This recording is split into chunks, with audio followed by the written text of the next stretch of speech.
We're not used to this setup. I am not very used to often. this either, and you'll look much more intimidating from that side of the room. May it please the court, Lacey Wilbur on behalf of the state. Judge Dyer, if I may, I'd like to reserve 5 minutes. 5 of minutes? rebuttal. Sure. Your Honors, the trial court erred in this case when it granted the defendant's motion to suppress the results of the search warrant. If I could just briefly lay out the facts of this case, we have an affidavit in which Officer Reed says he had additional training in drunk driving detection. The suspect told him he had been driving at 2:33 in the morning, 10 minutes before the officer arrived. The suspect had T-boned another vehicle at a high rate of speed, killing the other driver. 2 officers had observed the suspect driving at excessive speeds prior to the accident. The defendant had bloodshot, watery eyes, his speech was slow, he was talkative, his appearance was disorderly. He had stated he had consumed alcohol prior in the night, and this will be the key thing in this whole appeal. It also said that the suspect refused to provide a sample of his blood, which the affiant knew was an indication that he was trying to hide something. And he also wrote in the affidavit that he had had numerous cases where he had suspected drunk driving, and that an analysis of the blood revealed that he was correct in his assumptions.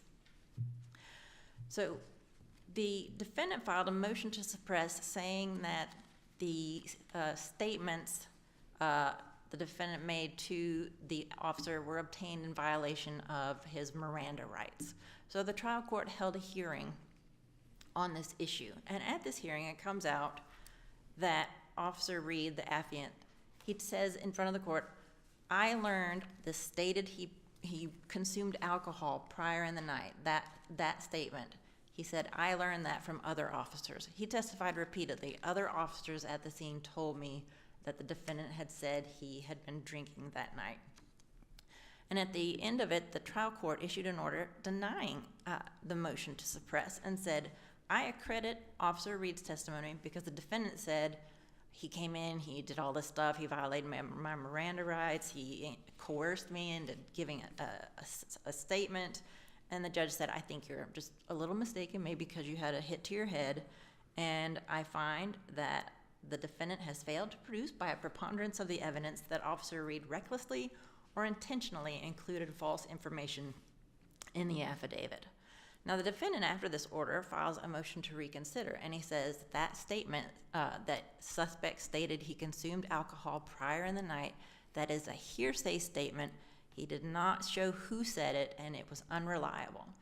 And the trial court granted the motion based on that. It made no new credibility findings, so we still have findings of credibility of that Officer Reed is a credible person. And we also have in this order granting the motion to suppress, the trial court said other officers had relayed the suspect's statement that he had been drinking, but Officer Reed did not remember which officers did so. So Can I not still be credible and still testify? And what I'm saying still not be hearsay, though? I'm sorry, I didn't hear your I mean, question. I can still be a credible person and a credible witness, but some of the things I testify to may still be hearsay. Yes, but I'm just saying there's no new credibility finding in this order granting. So we still have, but what I'm saying the error is that the trial court erred by saying this is unreliable hearsay. There's nothing in that statement that indicates it's hearsay. The trial court got a little befuddled. So the trial court says this statement stated that he consumed alcohol prior in the night is not reliable because you're not telling me who said it. It's not, there's no indication suspect stated he had consumed alcohol prior in the night is a hearsay statement. What the trial court should have done is to see whether it was an intentional or a reckless statement that he put in there that he's indicating he himself heard the defendant say that. How do we even get to that if we're looking at the 4 corners of the document? Because it's a pre-printed form with a lot of check the boxes. Not a fan. Question, yeah, I don't think any of us would be a fan, and maybe not best practices. Question 6 actually asks for like a narrative, you know, what facts led me to believe that the suspect was intoxicated. That's where he gives the description about the wreck and high speed, and says other officers said it was a high speed, et cetera. But then this big section, that's really the question, number 10, it just says suspect's oral statements. The suspect made the following statements. Stated he had consumed alcohol prior in the night. I mean, how do you get to beyond that to say that it's hearsay? I agree, and I would 100% love for you to say you cannot go beyond the four corners of the affidavit of it. But we do have the hearing because he was alleging Miranda. So Well, doesn't we did. Smotherman require it? I'm sorry. Doesn't Smotherman require that we go beyond that? I mean, the way I read Smotherman was the Supreme Court was saying you have to identify that your information comes from other officers, but we can infer that from other contents in the affidavit. Yes. And so if that's what Smotherman says, that the officer has to identify the source of the information as being other officers, I don't see that here. And I would love to join the issue with you a little bit. It looks to me like in paragraph 5 of the affidavit, it says the suspect admitted to me. And so that looks like there is a personal conversation between this officer and the accused. Paragraph 8 also talks about during my contact with the suspect, once again implying that we've had direct contact there. And then when we get to 10, after having 2 examples of direct contact with this officer and this accused, we get to stated that the accused had stated that he had consumed alcohol prior in the night.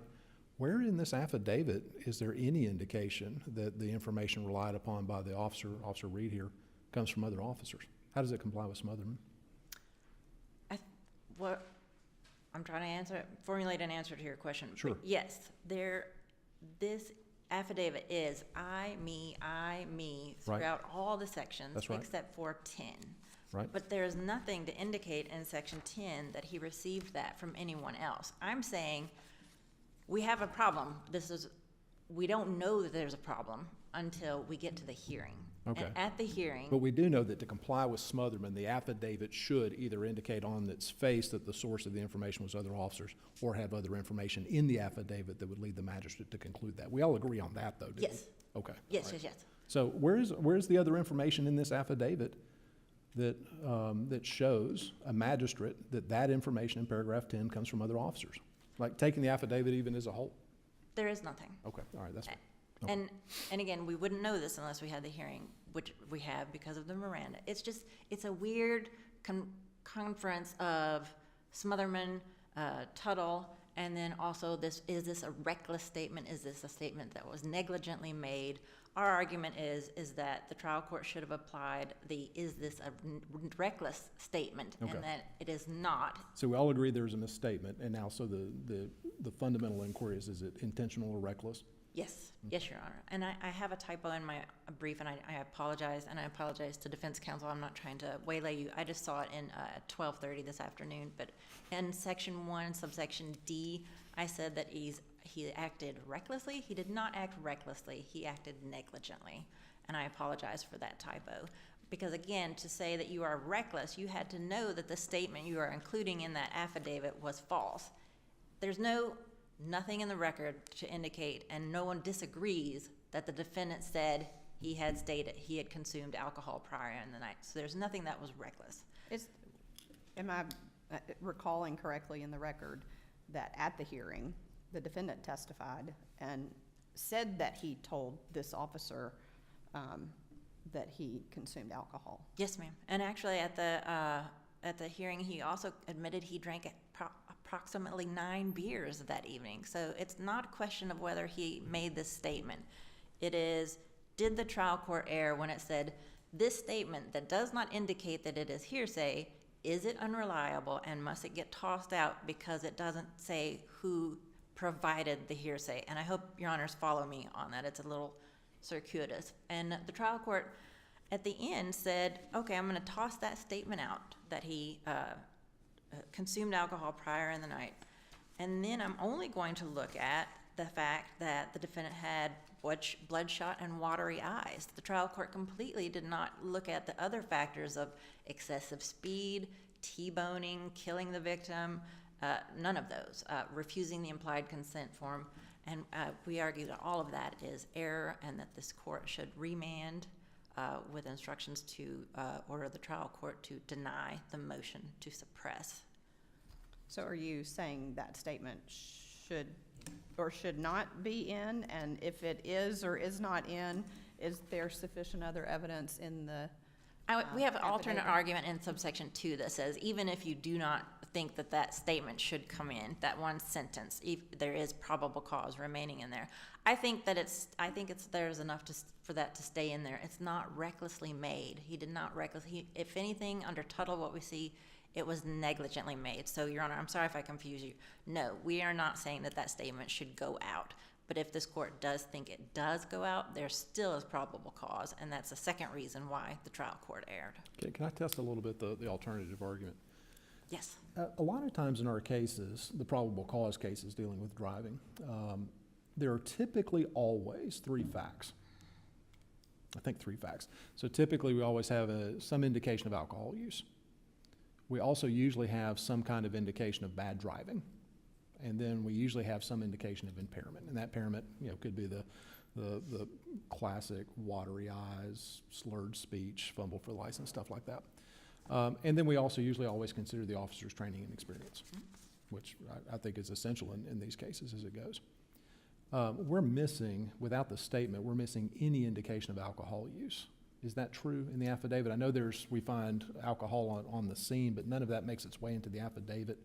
Is there any indication of alcohol use in the affidavit without that statement? I think that it's that statement, and it's check a box, but it says he refused to do the implied consent. He refused to take the blood test. This indicates to me that he has something to hide.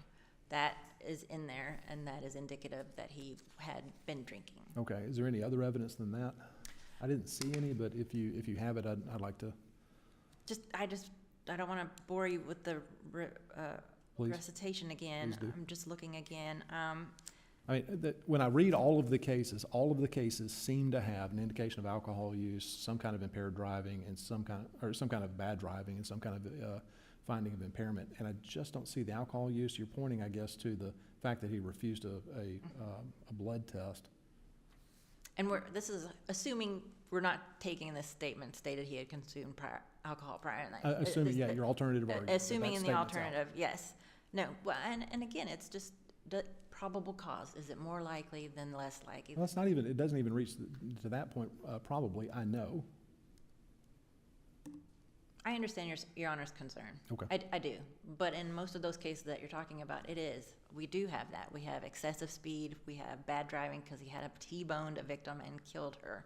He was driving at 2:30 in the morning, and defense counsel says it's not a common known fact that people are. Absolutely. All of those facts, I agree with you, are relevant from our cases. So typically, like even in one case, and I can't remember which one it is, where you've got alcohol in the car. And so maybe I don't have evidence that the defendant's been drinking, but I've got alcohol in the car.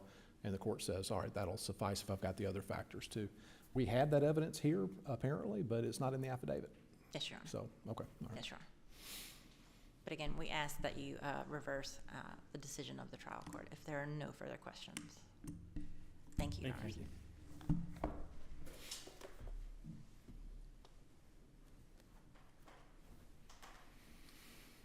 Good afternoon, Your Honors. Drew Justice for the appellee, Robert Ryder. And in this case, we had no field sobriety tests. In this DUI case, no field sobriety tests, no unsteady feet, no Well, slurs. but in all fairness, those could not have been done because of the medical condition of the defendant. I agree, And but that's noted on the affidavit. this is not a question of fairness. This is a question of, do we have evidence of DUI? And the point is, we don't have any testing for it, don't have any unsteady feet, don't have any slurred speech. We do have a mention that the guy was speaking repetitively, whatever that means. No open containers, it specifically says that. We don't have any bad driving, unless you want to count speeding as bad driving. And that is bad Driving at a high driving. rate of You speed don't with think no that's brake bad marks driving? is not bad driving? That's absolutely bad driving. And moreover, our cases will sustain a finding of probable cause upon excessive speeding. Excessive combination- speed, in late at combination night, with other factors. T-boning another car, no brakes. I'm not sure where Your Honor is getting the reference in the affidavit to no brake mark. Yeah, I don't think the no brakes is actually in the affidavit, but it does say vehicle T-boned another vehicle at a high rate of speed, killing the other driver. 2 officers stated they observed his vehicle There are driving no- at excessive well, speeds. The affidavit of complaint set forth the following facts, blah, blah, blah. There were no signs of brake marks in the road prior to the collision. I don't think that made it into the affidavit, Yeah. but I don't know, and I'd be curious to know from the parties. Either way, But your position is there's no bad driving? Well, what I don't see it in the affidavit. What I'm saying is speeding, whether we want to call it bad driving or not, that's a subjective term, I guess. But what I'm saying is there's no indication of drunken driving. Virtually every car on the road is going to speed to some degree. This doesn't say anything about the amount of speed. It doesn't really give any real indication that this accident is even his fault, other than It just says a high rate of speed. a high rate of speed, which means some unspecified amount of speeding, yes. And so A high rate. what I'm saying is, whether it's his fault or, whether it's his fault or not, it doesn't give any indication that he's doing this as a result of being drunk. No, but it is an indication that there's something wrong, because typically in regular, ordinary life, people don't go crashing and T-boning into other people at excessive rates of speed. So it is an indication that something is wrong. Now, I'll take your point that it's not necessarily an indication of alcohol impairment, but it may be some kind of indication of impairment that in the totality of circumstances, it, I think, can be considered. You agree with that? It can be considered in a probable cause analysis. I cited a couple of different cases that said speeding has little or no value to showing drunkenness. And so, it's a different kind of The violation. cases say speed alone Yeah, speed alone is certainly not isn't, sufficient, certainly. and we don't. But you have an to accident speed here. alone. You have an accident here. You've got a Right. horrific accident here. And so that's an indication of some impairment. I mean, that's at least relevant in a probable cause analysis, right? Doesn't get you there, I agree. I don't know whether it's relevant, maybe it's relevant, but what I'm saying is, if you're speeding and someone pulls out in front of you, you're going to hit them. That sort of implies, it sort of implies they're the one at fault for pulling in front of I you. don't think it If you're implies that. going, I disagree with that if you're respect. going way too fast, like if you're speeding by a lot, let's say you're speeding by 10 miles per hour and someone pulls out in front of you, generally that's going to be their fault. If you're speeding way over the limit, if you're going 100 and a 55 or something, then yeah, that would tend to be your fault. But even if you're doing 100 and a 55 and someone pulls out in front of you and it's your fault, that doesn't mean you're drunk. No, So but that's it's an indication of impairment. I'm sorry, Judge. But it's an indication of impairment, right? I mean, that fact can be considered. I don't even know why I feel like we're not giving or going on this. I thought the cases were pretty well settled that excessive speeding and certainly an accident are factors that a trial court could consider in probable cause. They're by themselves not sufficient. I agree with that. Well, and But that's to all I'm say- getting at, Your Honor. Okay, because I think the trial court said that none of that was relevant. I'm not saying, I disagree with opposing counsel's assertion on that point and with that synopsis All right, of it. so I we don't agree think that we can at least consider that in the totality of circumstances? Yes, and I think All he right, that's did, fair enough. I think he did consider that, and he just said that that was not enough. He said speeding was not enough, the red eyes was not enough. If you're in an accident, that could cause red eyes. If you're at the hospital, that could also cause red eyes. So he said, speeding, don't really do anything without drinking.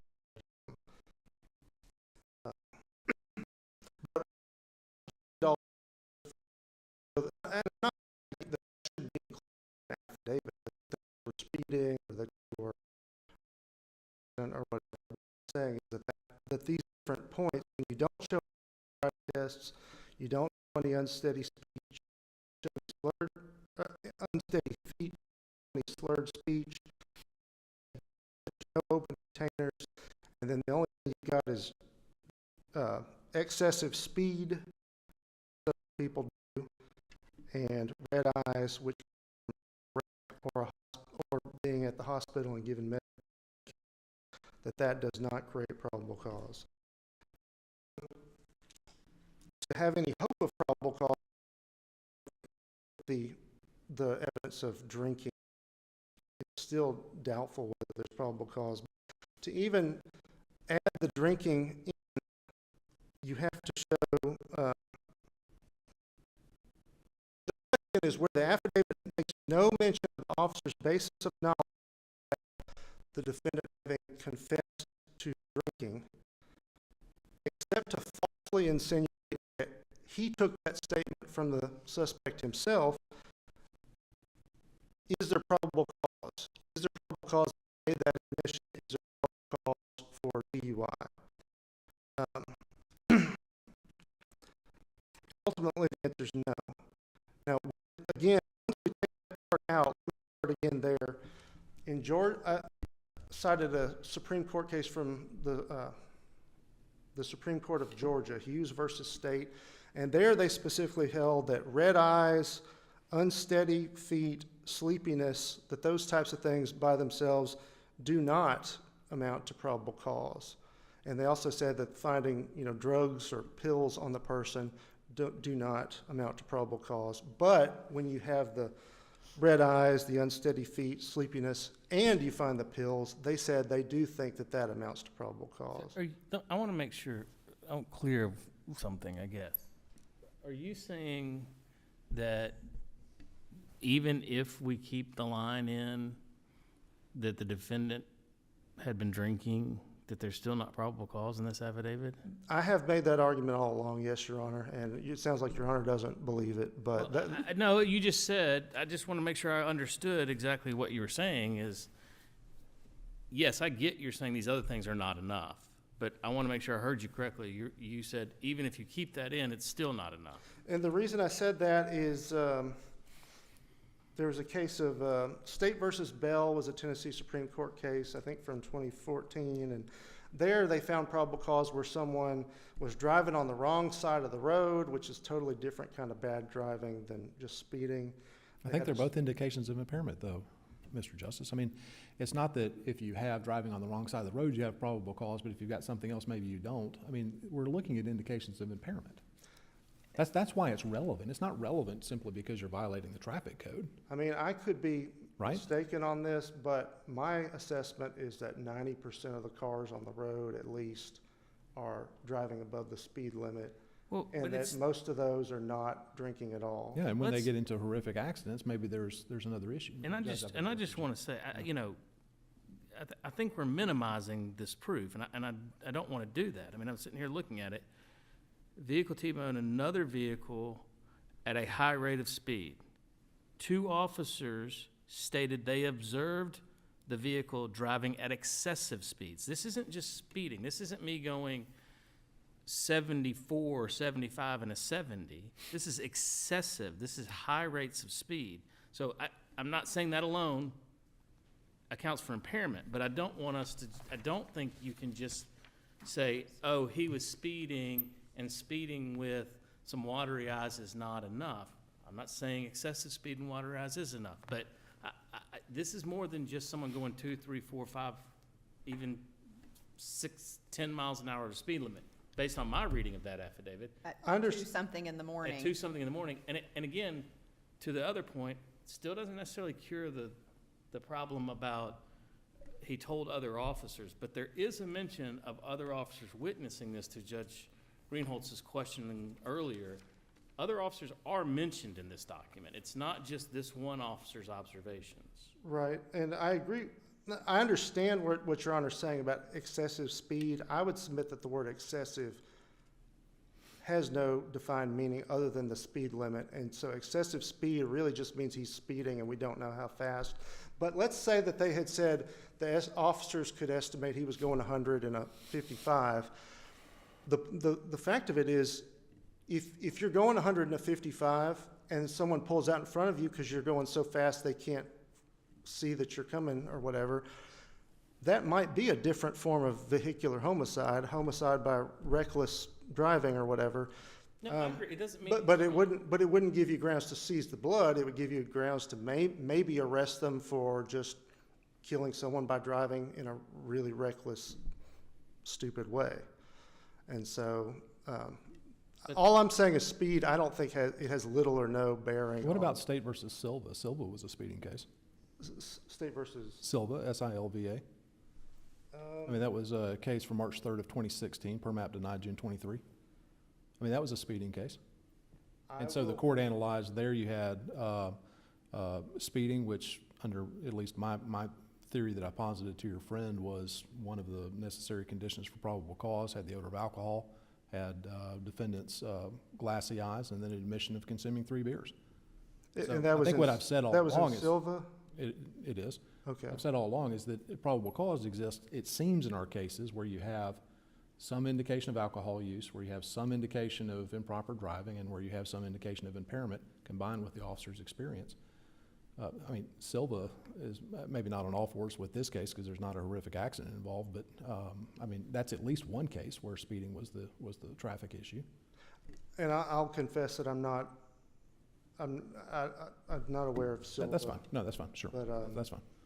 But I would submit there, they've apparently got, I think, slurred speech, I think Your Honor said. But, and then I also cited State versus Montgomery, also from 2015, the same year as the Georgia case. And there, the ruling wasn't really as expressed, but there the Tennessee Supreme Court seemed to say that they didn't have probable cause, where they just observed a suspect with watery eyes and slurred speech and an odor.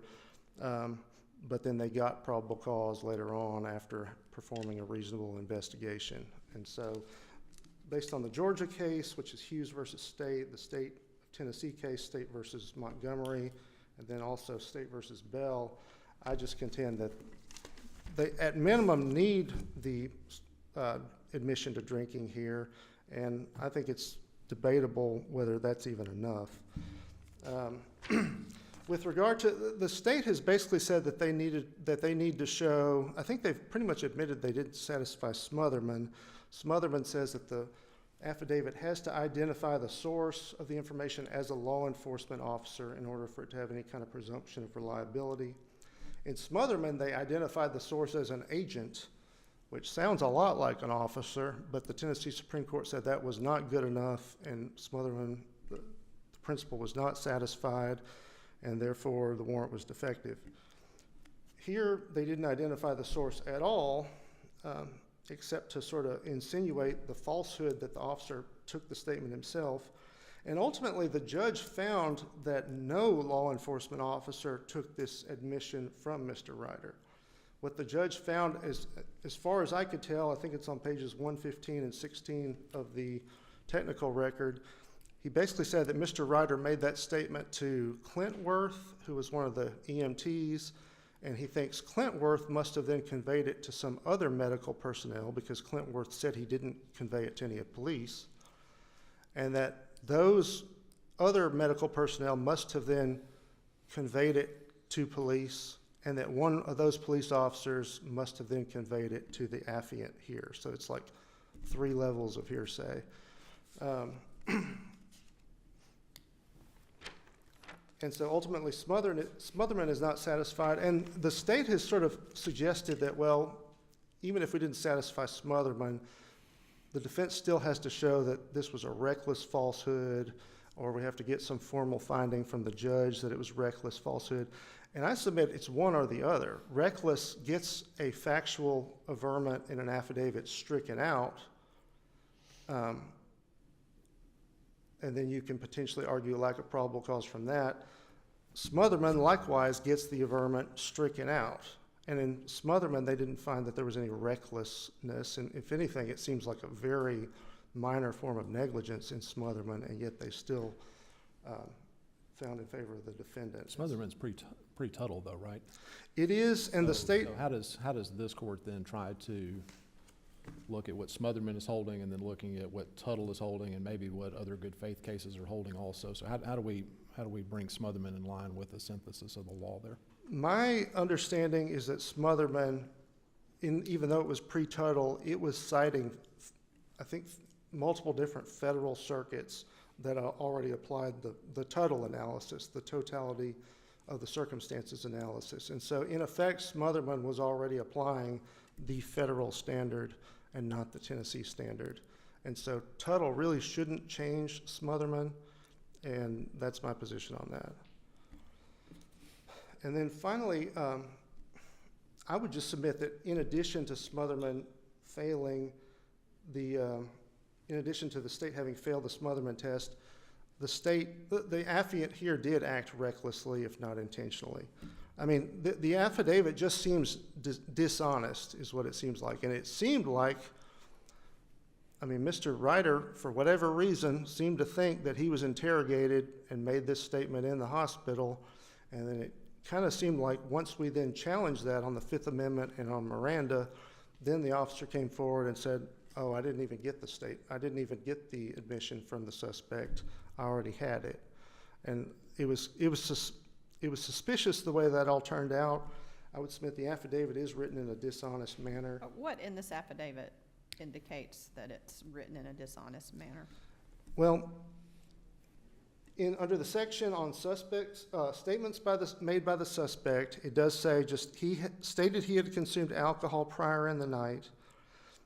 Which is actually true, Well, based on the testimony at the hearing. right. I mean, I realize that we're talking about what's in, but I mean, what about that statement that you read by itself tells us that it's dishonest? Well, if you go, I think it's a couple paragraphs down from there, it then says that the suspect stated he wanted to be released from STR and have a lawyer present. And so that statement is obviously made to the police saying he wants to be released and to have a lawyer, and it's phrased in the exact same way. And so any common sense person, including myself and including Mr. Ryder, interpreted, we were going to give him, like, we didn't really focus on the Smotherman thing because Mr. Ryder was saying the interrogation took place in the hospital. I thought it took place in the hospital, even though he didn't say, I heard him state he consumed alcohol prior in the night. That was just the way I naturally read it. And so that's why we didn't raise Smotherman until he seemed to flip his story in the hearing. And then we argued, you never specified in your affidavit that someone else told you this or where you got it from. So that's when we invoked Smotherman. In contrast to those two statements where he says stated he consumed alcohol and stated he wanted to be released and have a lawyer, there's another section that we already touched on where it says 2 officers stated they observed his vehicle, a black truck, driving at excessive speeds. And so there, the affiant made very clear that that wasn't something he observed, but it was something other officers observed, and he was getting that. Prior to the wreck. Correct. And so what I'm saying is, when he's clarifying it there, that it's another officer, and when he's giving you a statement saying that the suspect told him he wants a lawyer and wants to be released, and then when he just says, stated he consumed alcohol prior in the night, that is highly misleading, and it made me assume that he had taken this statement directly from Mr. Ryder. So that, to answer your Honor's question. You've confused me a little bit. Are you saying paragraph 13 is also inaccurate, that he stated he wanted to be released No, from St. Thomas Rutherford and have a lawyer present? I'm just saying that's a statement made to police. But it doesn't, it's just like the other, it doesn't say who said it. Right, and so I'm saying What if makes that dishonest? if that's obviously a statement to the police, and then he uses the exact same type of language to describe another statement that wasn't made to police, but was made just to an EMT, 3 levels of hearsay down, that's why I call it dishonest. And then when you... It doesn't make it dishonest, does it? Just because, I mean, if the state's argument is he didn't do it intentionally to mislead the court. This is the information he had in front of him. I got to jot this down on a paper. pre-printed form. So I can, on a pre-printed form, so I can get it and get the warrant. He's not being intentionally or recklessly dishonest. I mean, he may have been, but I mean, based on looking at this, you can't say he was intentionally or recklessly being dishonest. You can just say, hey, that statement is not necessarily give us the full picture, that he actually spoke to either an EMT or another police officer to get that information.